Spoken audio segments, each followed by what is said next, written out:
Hi, my name is Carissa and I'm a part of Group 2. Our group is here to present our Project Risk Management Plan for Australia's biggest public transport project, Sydney Metro's Victoria Cross Station. Victoria Cross Station will serve as a major commuter hub in North Sydney and connect to the CBD, Sydenham, Chatswood and beyond. This project will relieve traffic congestion on the street level and relieve pressure at the existing North Sydney train station. Our agenda begins with an overview of the project scope and the risk management exercise undertaken. Next, we'll outline the key assumptions that have informed our analysis and approach. We'll then walk through our approach to risk management, including the tools and methods used. Finally, we'll present the key results before closing out with our conclusions and recommendations. Scope of project. Victoria Cross Station is constructed 31 metres below ground, which comes with significant construction and scheduling limitations. Our risk assessment will concentrate on the following high-impact areas. First, the procurement of 3 high-value properties adjacent to the station. This includes the management of price escalations and negotiations with the property owners prior to construction. The construction phase centers on the excavation of 2 shafts, one for future station entry and the other for services facility. Shaft 2 is dependent on the timely completion of Shaft 1. Additional scope considerations include managing underground services, potential acquisition delays, and weather impacts, particularly rainfall exceeding 30 mm per day, which can halt excavation and result in costly burn rates. The assumptions for base estimate. In the planning of Victoria Cross Station project, the design costs and procurement costs will constitute 5% of the total construction costs. For the construction costs, we assume the labor cost for 1 day is $50 and 60 people working 5 days, which will be $255,000. The material cost for 5 days is $18,750 and 4 units of plant for 5 days is $18,000.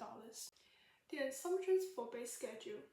The contract was awarded in December 2018 and the engineering design phase commenced on 7th January 2019. 5 working days, each day start from 8 a.m. to 12 p.m. and 1 p.m. to 5 p.m. to ensure consistent working hours. Non-working days are occur during the Christmas holidays. Activities such as utility relocation, safety fence installation, site access point, site office, portable toilets are all included in site establishment. Acquisitions of properties commence after the project planning. Long lead equipment preparation and development commence after the procurement plan and development. Shaft 2 excavations and station box excavation will commence concurrently after the completion of Shaft 1 excavation. This section presents the risk management plan with a focus on schedule-related risks across the engineering, procurement, and construction phase. The project's complex nature involving deep underground excavation, staged shaft construction, and dependency on property acquisition exposes significant levels of uncertainties that may delay the completion if not proactively controlled. To manage this, a team adopted the Australian and New Zealand International Standard Frameworks to ensure a systematic process in identifying, analysing, evaluating, and treating any project risks. To support this framework, key principles including risk culture, appetite, threshold, and exposures were established to guide how decisions are made and actioned when they exceed their acceptable limit. A series of risk development tools were applied, including the RACI matrix, likelihood table, consequence table, escalation table, and a 5x5 risk matrix created a scoring system that allowed 40 risks to be assessed consistently based on both probability or occurrence and its impact on the project's critical path. Following this analysis, and due to the project's low risk appetite, the 20 highest ranked risks were then selected for further quantitative evaluation. An additional pros and cons analysis and decision matrix were applied, where 4 risks shared the same rank of 20 to determine which had the most impact and was prioritized into the final risk register. The quantitative risk register was then developed using the top 20 risks. This stage is used to determine the remaining cost and schedule exposure after treatments were applied. For each risk, an appropriate treatment strategy was assigned. This includes mitigation, avoidance, transfer, and acceptance. The likelihood and consequence table were then also reassessed. The results show that although treatment measures reduce many risks from extreme to moderate or high levels, several risks still retain significant residual exposures. In this section, we will introduce the quantitative schedule and cost risk analysis for the Victoria Cross Station project. Quantitative risk analysts move beyond simple risk rankings. Instead of saying a risk is high or extreme, we assign numerical probability and a dollar value to answer two critical questions. How much schedule contingency do we need? And how much cost contingency should be held?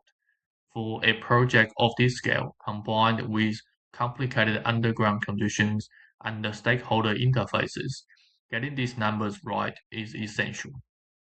Secondly, our analysts follow the Risk Engineering Society's Contingency Guideline 2019 and use predefined factor-based percentage methodology.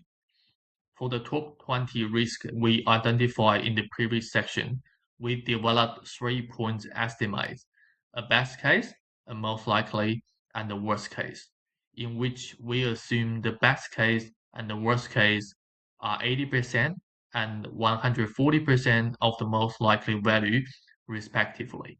Furthermore, we use in the Pearson-Turkey formula to calculate the P50 and the P90 confidence levels. Finally, after summing up about value, we can determine our contingency reserve, which equals to 70% of the fair value.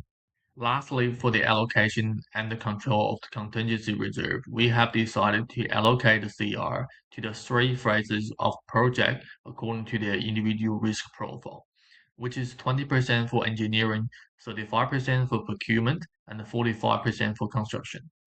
Unused contingency reserve from the early stage will distribute evenly to the remaining stages, and the remaining contingency reserve after the completion of project will return to the stakeholders. To summarize, after adding the cost contingency to the basic cost, we have adjust cost estimate for three different prices at 54 million, 105 million, and 318 million accordingly. Similar to the adjust schedule estimate, the engineer phase has 42 weeks, procurement phase has 72 weeks, and the construction phase has 217 weeks. Risk evaluation tools are used to help making the most suitable decision in order to minimize contingent use throughout the project. The assurance framework provides an independent and objective oversight to identify and manage risks early on. It aligns with risk management standards and supports informed decision-making across the project phases. Stakeholders play a critical role, including Transport for New South Wales, government authorities, council, utilities, and contractors. Assurance is delivered through a structured gateway review at every major phase, from engineering, procurement, to construction, ensuring the project remains on schedule and risks are controlled. This is supported by health checks, deep dives, and continuous reporting, providing ongoing visibility of the project performance. The GRC framework defines governance, risk, and compliance responsibilities, supported by the 3 lines of defense model, which ensures accountability, effective risk management, and continuous improvement throughout the organization, and subsequently impacts project delivery performance on Victoria Cross Station. Overall, the schedule risk management plan process for the Victoria Cross Station comprehensively identifies and addresses potential schedule risks. By using key risk management tools, the top 20 inherent risks and contingent risks are selected that could significantly affect the project completion. The risk register QCRA are developed to demonstrate that P50 is a reasonable contingency level for managing cost and schedule impacts. The RMP recommends that project team conduct ongoing risk monitoring, regularly develop risk control measures, review the contingency allowance, and proactively engage with stakeholders in updating project progress and effectively respond to potential schedule risks. Overall, to deliver Victoria Cross Station within the project schedule or within an acceptable risk tolerance. Thank you.